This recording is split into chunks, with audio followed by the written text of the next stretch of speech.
Market महारथी segment में कृष्णा सांघवी जी को शामिल करते हैं। मैन्युलाइफ महिंद्रा म्यूचुअल फंड के सीईओ हैं। Krishna, good morning. बहुत बहुत शुक्रिया हमसे बात करने के लिए। क्या बात है, बहुत ही शानदार जैकेट आपकी लग रही है, अच्छे लग रहे हैं, बहुत बढ़िया। आपके अभी दिवाली की धूम मच रही है लग रहा है ऑफिस में। मुझे ये बताइए कृष्णा, ये ईसफ स्मॉल फाइनेंस बैंक का अभी अभी लिस्टिंग हो रहा है। इन्होंने काफ़ी इंटेलिजेंटली प्राइस किया था 1.1 टाइप फॉरवर्ड।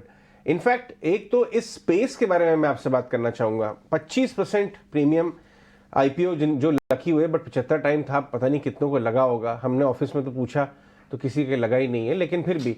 और यही चीज़ आपका उत्कर्ष स्मॉल फाइनेंस बैंक भी, जो बनारस बेस्ड थे, उन्होंने बहुत इंटेलिजेंटली प्राइस किया था, पैसा बना था। ये स्मॉल फाइनेंस बैंक और स्मॉल बोरोवर यूनिवर्स जो है, वहां पे काफी अच्छी तेजी दिखाई दे रही है।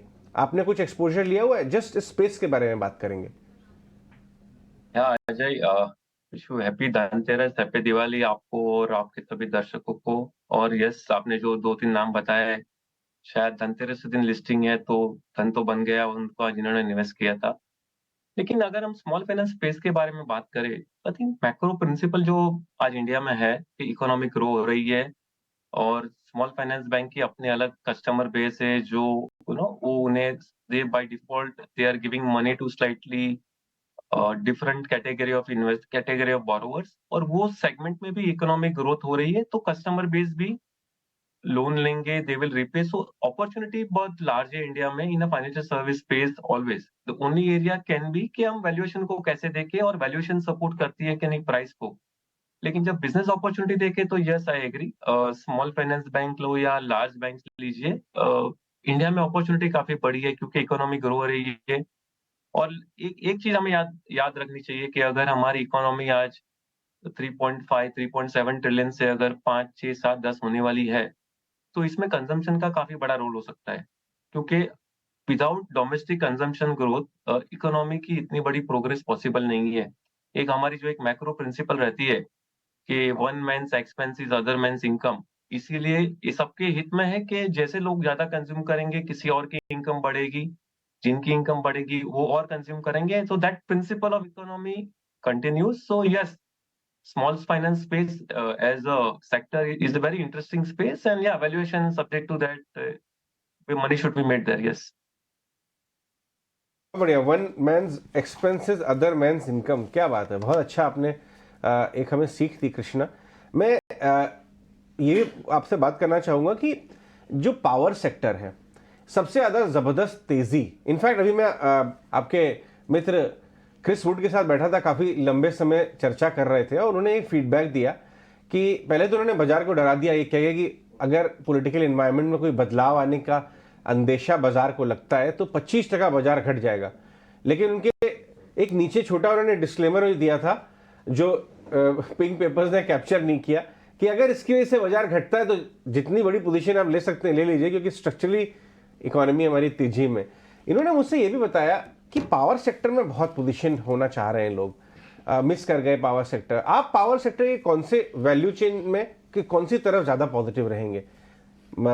वायर्स एंड केबल्स, या लेगेसी पावर प्रोड्यूसर्स, या ये आइनॉक्स वाला जो पूरा कैटेगरी आ गया है आपका, सुजलॉन रिन्यूएबल्स, आप कहाँ पे ज़्यादा इच्छुक रहेंगे? श्योर। No, I agree. जो पावर सेक्टर है ना, उसकी आज की तारीख में काफी महत्वपूर्ण रिक्वायरमेंट है फॉर इकोनॉमिक ग्रोथ। अगर हम देखें तो पावर की ब्रॉड डिमांड सप्लाई इतनी मैच हो रही है कि अगर इकोनॉमी को 7 7.5 8% ग्रोथ करना है रियल टर्म्स में, तो हमारी पावर कंजम्पशन भी बढ़ेगी। अगर हम मैक्रो पिक्चर देखें और maybe I step back and say one man's expense is other man's income, और वो कॉन्टेक्स्ट में अगर हम ये पीएलआई देखेंगे कि हम पीएलआई से क्या कर रहे हैं, हम इंपोर्ट रिप्लेसमेंट कर रहे हैं। जैसे हम इंपोर्ट रिप्लेसमेंट करेंगे उसका मतलब है कि आज जो इनकम इंडिया के बाहर के देशों में बन रही है, when they produce goods and sell to India, वो इनकम हम इंडिया में जनरेट कर रहे हैं। Now connect PLI to the power requirement.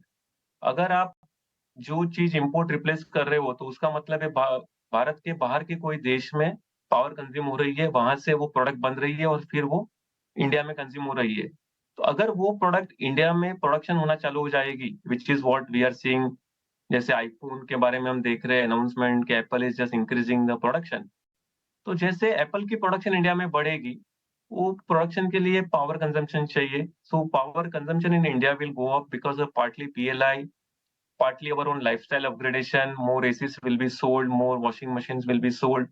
So the consumer durable demand plus हम जो इलेक्ट्रिक व्हीकल्स के बारे में सोच रहे हैं, तो नेट नेट हमारी भी वही व्यू है कि इंडिया में power consumption will increase and who can benefit I think multiple sectors. So one is power generation companies because जब तक वो पावर नहीं बनाएगी तब तक शायद पावर बनेगा ही नहीं. So that is one set of segments within which thermal companies भी है और रिन्यूएबल कंपनीज भी है, जैसे आपने नाम बताया.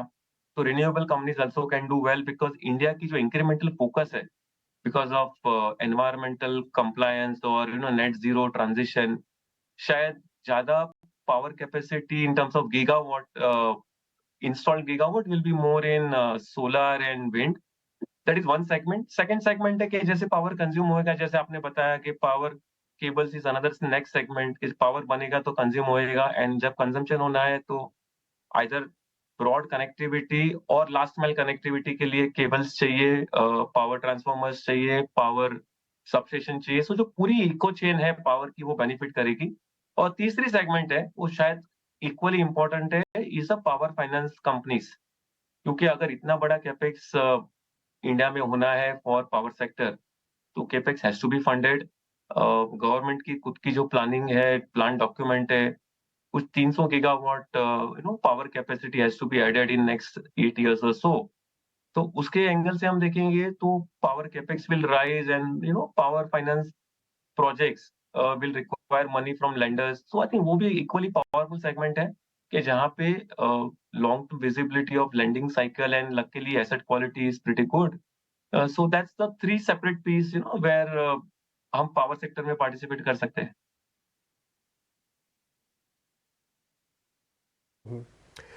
कृष्ण सर, पहले तो आप बहुत अच्छे लग रहे हैं और आप बहुत ही मासूमियत से बोलते हैं. मतलब आप जब बोल रहे थे ना, टिपिकली बहुत ही ऑनेस्टी छलक छलक के आपके बात से निकल के आ रही होती है. ये अच्छा लगता है आपसे जब भी बात होती है. एक मेरे को चीज़ आपसे पता करनी थी सर. रियल एस्टेट जो साइकिल है ना, ये हम इंडियंस के साथ बहुत अच्छे से कनेक्टेड है. हम और को बहुत अच्छे से एनालिसिस करना करें रियल एस्टेट को, तो हमारे बुजुर्गों से ही हमको लेगेसी पास ऑन होके आई है ये सारी. तो रियल एस्टेट का हम ये सब समझ रहे हैं कि अगले 10-15 साल का एक साइकिल है जो कि चल रहा है. शायद हो सकता है मिडल ऑफ दिस साइकिल हो. एक बार सर आपका एनालिसिस चाहते हैं आप. हम मिडल ऑफ द साइकिल है रियल एस्टेट की तेज़ी के, हम एंड ऑफ द साइकिल है, हम स्टार्टिंग ऑफ द साइकिल है? देखिए, रियल एस्टेट जो आपने बताया परफेक्ट है, लीगेसी वर्ड है, जायदाद वर्ड है. आई थिंक वो इकोनॉमिक ग्रोथ के साथ इतनी जुड़ी हुई है. जैसे जैसे हमारी इनकम बढ़ती है, हम अपने हाउस को अपग्रेड करते हैं. Instead of 2 bedroom somebody buys 3, somebody buys 4, somebody buys maybe a bungalow depending on income. सो एक एक सबसे बड़ी वो है, जैसे इकोनॉमी अपग्रेड होती है, जैसे पर कैपिटा इनकम बढ़ती है तो हमारी कंजम्पशन बढ़ती है और हम शायद बड़े हाउस में जाते हैं, which means real estate cycle for consumption for residential purpose. अगर हम मैन्युफैक्चरिंग के साथ जुड़े, अगर हम इंडिया एफडीआई के बारे में सोचे, तो जैसे जैसे इंडिया में मैन्युफैक्चरिंग बढ़ेगी, ज्यादा एफडीआई आएगा, वो रियल एस्टेट की डिमांड वहां से भी बढ़ेगी, क्योंकि आपको कुछ कमर्शियल रियल एस्टेट चाहिए, आपको कुछ वेयरहाउस के लिए रियल एस्टेट चाहिए. That is the second piece. और तीसरा है again consumption linked, which is the real estate for retail and shopping purposes. जितने ज्यादा इनकम बढ़ेगी वैसे retail malls, shopping etcetera will increase. I think real estate की demand शायद इंडिया में काफी इम्पोर्टेंट है और काफी बड़ा ग्रोथ दिख रहा है. Only thing we have to track really is the income generation, which means the economic growth and maybe per capita income to decide कि कौन से सेगमेंट में शायद ज्यादा डिमांड सप्लाई रहेगी. अगर हम कोविड से लिंक करें तो हमने कोविड टाइम पे देखा कि बहुत से लोगों ने जिनकी अफोर्डेबिलिटी ज्यादा थी, they already upgraded their houses to a higher area, higher number of rooms. I think real estate में कंसेप्ट लेवल पे बहुत ही बुलिशनेस है. ज्यादा प्लेयर्स भी नहीं है because real estate as a segment काफी फ्रेगमेंटेड है. ऑर्गेनाइज सेक्टर की शेयर बहुत ही कम है. सो उन लोगों के लिए बड़ा रनवे वहीं से भी है कि as industry becomes more organise, the organise players will have a bigger and better share. तो उनके लिए ग्रोथ अपॉर्चुनिटी तो काफी बड़ी है. कृष्णा, और आपको भी दिवाली और धनतेरस की बहुत सारी शुभकामनाएं। आपने ये जो जहाँ पर इस पॉइंट को छोड़ा, इसी से एक रिलेटेड एक क्वेश्चन, क्योंकि ये जो हम जिस तरह की ग्रोथ की बात कर रहे हैं, इकोनॉमिक इंडिकेटर की बात कर रहे हैं, कॉर्पोरेट अर्निंग्स जिस तरह से बढ़ रही है, प्राइवेट अब तक पब्लिक कैपेक्स तो था ही, प्राइवेट कैपेक्स भी है, इन सबको देखते हुए इस संवत से, इस दिवाली से अगली दिवाली तक आप कितना % रिटर्न, एक अगर एक फिगर हमें, एक रेंज हमारे व्यूअर्स को बतानी हो, इंडेक्स पर आप देखते हैं? Sure. I think index prediction is a very easy task to give and very difficult to achieve. So let's look at past. हम अगर लास्ट धनतेरस जाए आज से शायद एग्जैक्टली 1 साल पहले, तो अराउंड निफ्टी में 11-12% रिटर्न है और स्मॉल कैप मिड कैप के ब्रॉड इंडाइसिस में समवेयर अराउंड 35% रिटर्न बनी है इन्वेस्टर्स की। तो वो समय पे हम देखिए तो दैट इज वन इंडिकेटर के लास्ट ईयर क्या हुआ है, अगले के साल क्या हो सकता है। On stock market front I think there are variables. So one variable clearly is economy, जो आज तो अच्छा कर रही है, लेकिन उसकी जो ग्लोबल लिंकेज है वो हमें थोड़ा ध्यान में रखना चाहिए कि भाई अगर हम इंपोर्ट डिपेंडेंसी ऑन एनर्जी है या हमारी एक्सपोर्ट रिक्वायरमेंट है, तो अगर वर्ल्ड में कुछ चेंजेस हो रहे हैं इधर जियो पॉलिटिक्स और economics front, it can impact little bit to economy. Pure index number देने से अच्छा है let's focus on earning trajectory. Earning trajectory is the primary driver for index. So हमें लगता है कि जो 14 से 15% अर्निंग ग्रोथ जो नॉर्मली हम लार्ज कैप सेगमेंट में एक्सपेक्ट करते हैं, वो हमें दिख रही है कि इतना earning growth large cap India में आ सकता है। स्मॉल कैप में इंडेक्स लेवल पे अर्निंग थोड़ी डिफिकल्ट है, बट यस देयर बहुत से सेक्टर ऐसे हैं जहाँ पे 30 से 40% अर्निंग ग्रोथ भी पॉसिबल है, क्योंकि वो सेक्टर की अभी बिजनेस साइकिल शुरू हुई है कि जहाँ पे there products are in demand, they have a pricing power. So I think वो मिक्स कॉम्बिनेशन है। Again earning trajectory is I said 15% is what we should expect. उसकी इकोनॉमी लिंकेज भी रीजनेबली सिंपल है, real GDP, nominal GDP and some efficiency gains by corporates. I think let's focus on earnings, and that should be a bigger picture for next Diwali. Yes. आपने घुमा दिया। चलिए मैं आपसे एकदम साफ साफ तौर पे पूछता हूँ, आपका इस समय एक थीम या सेक्टर या स्पेस जो सबसे ज़्यादा ओवरवेट पोजीशन है या आप स्टडी कर रहे हैं ओवरवेट करने के लिए, जहाँ रिस्क रिवॉर्ड अभी भी आपको अट्रैक्टिव दिखता है 12 से 18 महीने के लिए? No, I think जो हमने शुरुआत में बात की, पावर सेक्टर लुक्स काफी interesting. It is a good overweight theme right now with that time frame of 12-18 महीने आपने बताया। Yes, so subject to any incremental development, अगर कुछ policy changes like CRC draft जो आने वाला है about power sector regulatory tariffs and ROEs, शायद ये महीने या नेक्स्ट महीने आ जाएगा। तो subject to some regulatory changes, या पावर सेक्टर लुक्स काफी इंटरेस्टिंग अगले 12-18 महीने के लिए, क्योंकि मैक्रो प्रिंसिपल है कि अगर पावर की जनरेशन नहीं होगी, पावर सप्लाई नहीं आएगी, तो lot of economic growth can be disrupted, and this is what makes us believe कि power sector can be a very good theme. ठीक है, ऑलराइट कृष्णा, ये तो बिगर थीम्स हैं, पर कुछ स्पेसेस ऐसे भी बताइए जहां थोड़ी कॉशियसनेस रखनी चाहिए। क्या सेंटिमेंट सुधरता हुआ दिख रहा है जो एक्सपोर्ट डोमिनेटेड सेक्टर्स हैं, और साथ ही कुछ और स्पेसेस जहां पर अब भी नंबर्स में वो रिफ्लेक्शन नहीं आ रहा, लाइक केमिकल स्पेस? आप कौन से सेक्टर्स को अवॉइड भी कर रहे हैं? No, I think you're right. Export is slightly tricky right now. हम अगर भारत के अगेन मैक्रो लेवल पे जीडीपी से कनेक्ट करेंगे तो हमारी एक्सपोर्ट अराउंड 22-23% ऑफ जीडीपी हो चुकी है। शायद हमें और भी आगे बढ़ना है, तो एक्सपोर्ट इज अ ग्रोथ। तो जब वर्ल्ड में डिमांड कंस्ट्रेंट हो रही है, demand is not clear, I think little bit problems can be there on the export front, क्योंकि Indian export companies may not be able to grow to that extent. There's a little bit worry there. Export can be anything, goods or services combination. लेकिन दूसरा slightly more cautious stance अगर मुझे देना है, तो I will give more on the asset allocation front slightly. अगर जैसे हमने देखा लास्ट धनतेरस से इस Dhanteras around 35% let's say mid and small cap index में रैली हुई है। बहुत से स्टॉक्स ने शायद 100%, 150% रिटर्न भी दिया है। तो एक मैक्रो प्रिंसिपल हमारा ऐसा है कि इक्विटी मार्केट्स में वेल्थ क्रिएशन के लिए asset allocation is as important और maybe slightly more important than pure stock selection, sector selection. अगर हम वो अंदाज से देखें तो कभी कभार एक रिव्यू करना चाहिए एवरी इन्वेस्टर को कि हमारी जो आइडियल एसेट एलोकेशन हमें चाहिए versus because of mark to market move, because of money made, in last 12 months, 18 months? Has it changed? Do I need to review this and take a breather, review, come back to my original stance? So asset allocation is another area I will like to possibly, say a little bit more, on the cautious side. Otherwise, yes, there will always be some pocket where you'll be worried about earning growth on a slightly more. But I think bigger worry right now market पे शायद हमें देखनी चाहिए तो there are some pockets, where valuations have started going into maybe FY26 and FY27 and maybe beyond. I think those things little bit needs to be slightly more careful of.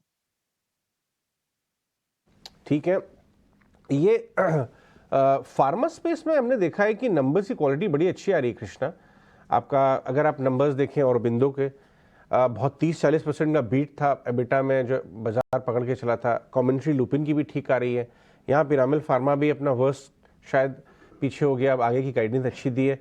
और अभी positioning देखा जाए तो फिर भी Lupin सन pharma में अपनी peak positioning से बाजार अभी भी टेंटेटिव है। आप कैसे देख रहे हैं फार्मा स्पेस को? क्या आप mid tier pharma, large cap pharma कहीं अपने इंक्रीमेंटल पोजीशंस बनाना शुरू किया? हाँ, फार्मा हमारे कुछ फंड्स में पोजीशन है इन टर्म्स ऑफ ओवरवेट है position in the sense we definitely hold stocks, तो it is just underweight overweight stance at times. But I think pharma again sector काफी बढ़िया है because there is a direct linkage to Indian population demography as well as world population because हम यहाँ से export करते हैं। So that macro principle is in place. American market opportunity is large. India में consumption है. Only negative or something worrisome on pharma can be कि at what stage generic start getting more importance in India, which शायद अभी next 2-3 साल तो नहीं लग रहा है, लेकिन अगर हम रियल लॉन्ग टर्म व्यू ले तो चल लग रहा है कि जैसे वर्ल्ड वाइड भी generics start increasing their share, may be over 3-5 years we can have that same trend in India that instead of a branded consumers or patient may start accepting a generic medicine which might really impact brand power later on, but I think next 2-3 years तो ऐसा कुछ नहीं लग रहा है अभी। बात हुई बैंक के बाद और फाइनेंशियल्स के बाद जो सबसे बड़ा सेक्टर है वो आईटी है, लेकिन आईटी को लेकर दो अलग अलग राय हैं मार्केट्स के अंदर। पहला, काफ़ी सारे शेयर्स को देखने के बाद लगता है इनकी वैल्यू अच्छी है तो ये वैल्यू बाय दिखते हैं, लेकिन जब इसके फंडामेंटल्स चेक करते हैं तो ग्रोथ को लेकर डाउट लिखता है और बहुत सारी टेक्नोलॉजी शिफ्ट भी हो रहा है। तो आप इसको रेट कैसे करते हैं आईटी कंपनीज को इस समय? ये फेयर है, अंडर वैल्यूड है या फिर अबव वैल्यूएशन है? I think you're right. IT को clearly हम वैल्यू जोन में बता सकते हैं। वैल्यू जोन इसलिए है कि there is an inherent earning potential of the sector which can be much higher than what they are earning right now. The challenge is that value potential next 6 महीने में unlock होगी या 18 महीने, वो एक थोड़ा ट्रिकी क्वेश्चन है क्योंकि उनके अंडरलाइंग कस्टमर है जो इंडिया के बाहर है, more like in develop markets है, स्पेशली यूएस यूरोप है, जहाँ पे थोड़ी रिसेशन लेड जो मैक्रो वरीज है वो है। तो little bit tricky, you are right and perfect question कि भाई वैल्यू है लेकिन वो वैल्यू रियलाइज करने के लिए अर्निंग ग्रोथ कब आएगी। एट द सेम टाइम अगर हम आईटी को दूसरे अंदाज से देखें तो हर अलग अलग कंपनी की अलग अलग कस्टमर सेगमेंट है, आइदर वर्टिकल वाइज या ज्योग्राफी वाइज, और यही पीरियड में काफी आईटी कंपनीज ऐसी भी है कि जिन्होंने अपना बिजनेस काफी ग्रो किया है। ऐसा नहीं है कि हर कंपनीज को इम्पैक्ट आ रही है। तो शायद जो कंपनीज को शायद फाइनेंशियल सर्विस से ज्यादा लिंकेज है उनकी थोड़ी रेवेन्यू और अर्निंग प्रोफाइल में थोड़ी चैलेंज आ रही है। बाकी अदर सेक्टर्स में I think there are companies which are growing possibly as fast as any other segment of the economy also. क्योंकि हमने देखा कि मेजरली जो हैवी वेट्स है और लार्ज कैप्स ने अभी तक परफॉर्म किया भी नहीं था। अब क्या ये समय है जब आप थोड़ा सा इंच बैक मिड कैप और स्मॉल कैप से डाइवर्सिफाई करके लार्ज कैप में करें? क्योंकि ओवरऑल आप देखें तो पिछले कई महीनों से जो फ्लोज भी हैं एसआईपी के, म्यूचुअल फंड्स के, वो भी majorly mid cap small cap में गए हैं, लेकिन large caps haven't moved much. क्या वहां पर वैल्यूएशन और वैल्यू जोन ज्यादा अट्रैक्टिव है? हाँ, हम प्योर वैल्यूएशन देखें तो large cap segment looks most promising right now. Large cap में सिर्फ एक ही नेगेटिव है कि जहाँ पे एफआई ओनरशिप ज्यादा है, और जब एफआईज की सेलिंग आती है तो शायद they end up selling large cap more. तो अगर हम वो डायनामिक्स ऑफ डिमांड सप्लाई और एफआईआई एफपीआई ट्रेड्स देखें तो शायद वरी है, लेकिन अगर हम सिर्फ वैल्यूएशन देखें, सिर्फ इकोनॉमिक ग्रोथ देखें तो हमने देखा है कि ये net the way economy is going for last 10, 15, 20 years, कभी लार्ज कैप सेक्टर की अर्निंग ज्यादा आती है, कभी मिड कैप की आती है, कभी स्मॉल में आती है, लेकिन उनकी जो इंटरलिंकेज है कि हर लार्ज कैप कंपनी के लिए कोई ना कोई स्मॉल कैप कंपनी आइदर या उसके कंज्यूमर है या तो उसके वेंडर है। वो जो इकोनॉमिक लिंकेज है, शायद it makes us believe yes के now it's slightly more better time to look at large cap, specially हम लास्ट 12-18 महीने का इक्विटी प्राइस चेंज भी देखें तो yes large cap looks more interesting, more valuation wise attractive.